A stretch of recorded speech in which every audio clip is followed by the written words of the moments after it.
नमस्कार दोस्तों, आज हमारे साथ तो मौजूद है महेश कौशिक जी। और जैसे कि आप जो है वो किस तरह देखा जा रहा है सर? सारा माहौल जो है मोदी में हो रखा है।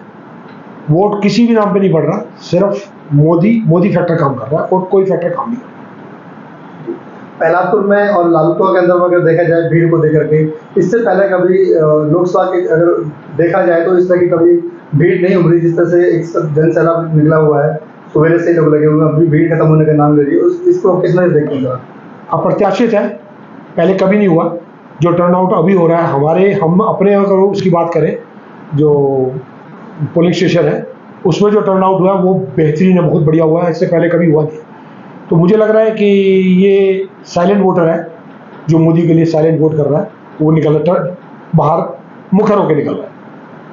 और सर दिल्ली के अंदर में 7 सीटें हैं, 7 सीटों में अब कितने सीटों को लग रहा है आपको सीटें खाते लाएंगी? मेरा अनुमान है 7 की 7 आएंगी। जो गणित है वो वैसा का वैसे ही है।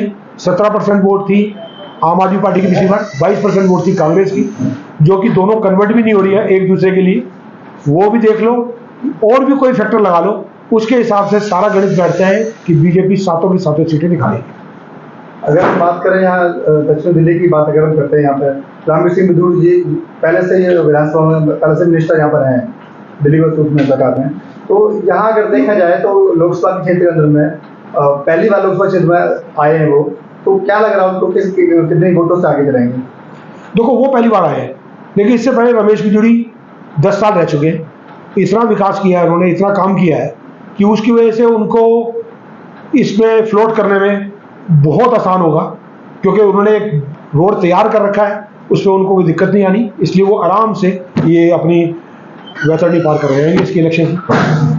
उसमें रमेश बिधूड़ी का भी बहुत बड़ा योगदान है। तो इसमें अगर देखा जाए कि आम आदमी पार्टी और भारतीय जनता पार्टी दोनों की टक्कर आमने सामने टक्कर है, तो क्या लग रहा है दोनों के अंदर में कांटेदार कितनी बड़ी टक्कर है? कोई मुकाबला ही नहीं है, कहीं मुकाबले में नहीं है। आम आदमी पार्टी के 17% वोट थे, 22% कांग्रेस के पूरे वोट भी डाल लो तो 40 से ज्यादा किसी हालत में नहीं होते। और कोई फैक्टर नहीं है इनके बढ़ने का, कम होने के बहुत सारे फैक्टर हैं जो हमें दिख रहे हैं, सबको दिख रहे हैं कि इनकी वोट 2-4% कम होगी, बढ़ने के कहीं कोई आसार नहीं है। पिछली बार 56% वोट रमेश बिधूड़ी साहब को पड़ी थी, उससे 2-4% वोट ज्यादा ही पड़ेगी रणवीर सिंह को, ऐसा मेरा अनुमान है। क्योंकि आप लोग पुराने कार्यकर्ता हैं, नेताजी के काफी पुराने कार्यकर्ता हैं, तो आपके अंदर में जितने भी क्षेत्र के कार्यकर्ता होंगे लगभग सारे लगे होंगे, और उनके अनुसार क्या लग रहा है? जो रिपोर्ट्स आ रही हैं उसके हिसाब से तो बिल्कुल ठीक है। थोड़ा बहुत दिक्कत कहीं किसी उसमें क्षेत्र में है, लेकिन उसकी भरपाई के लिए बहुत बढ़िया तरीके से टर्नआउट हो रहा है, बहुत ज़्यादा दूसरे क्षेत्रों में हो रहा है, तो कहीं से कोई दिक्कत तो लगती नहीं है। बाकी 4 तारीख की बताएगी क्या हो रहा है। जैसे कि अभी बीच में भी पोलिंग बूथ पर लालपुर वाले थे, इसमें घूमे हैं, विक्रम बिधूड़ी जी आए थे भी, वो भी दौरा करके गए, तो क्या उनसे मुलाकात हुई अभी या कोई चर्चा? मेरी मुलाकात नहीं हुई, लेकिन लालकुएं की जहाँ तक बात है, वहाँ हम परेशान इसलिए नहीं होते कि आज की पहली बार नहीं हो रहा है। वहाँ हमेशा से टर्नआउट जो होता है, जो वोटर निकलता है, वो आम आदमी पार्टी के लिए या कांग्रेस के लिए निकलता है। बीजेपी को वहाँ कभी भी सफलता हाथ नहीं लगी है इस तरह। वो वहाँ अगर हमारे कैंडिडेट सफल भी होते हैं तो दूसरी जगह से बैलेंस करके होते हैं, वहाँ से कभी भी हमारे कैंडिडेट मुकम्मल तरीके से नहीं जीते हैं।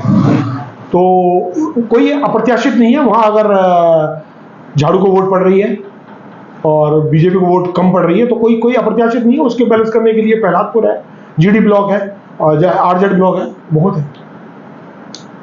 अभी तक कितनी परसेंटेज वोट हुई सर आपके अंदर से? अभी मैंने देखा नहीं, 30% पहले देखा था, मुझे लग रहा है 40% तक वोट हो चुकी है, जो बहुत बढ़िया है इस टाइम। तो परसेंटेज कैसा रहेगा इस बार सर? वोटिंग परसेंटेज पहले से 4-5% ज्यादा ही होना चाहिए, जो अनुमान है।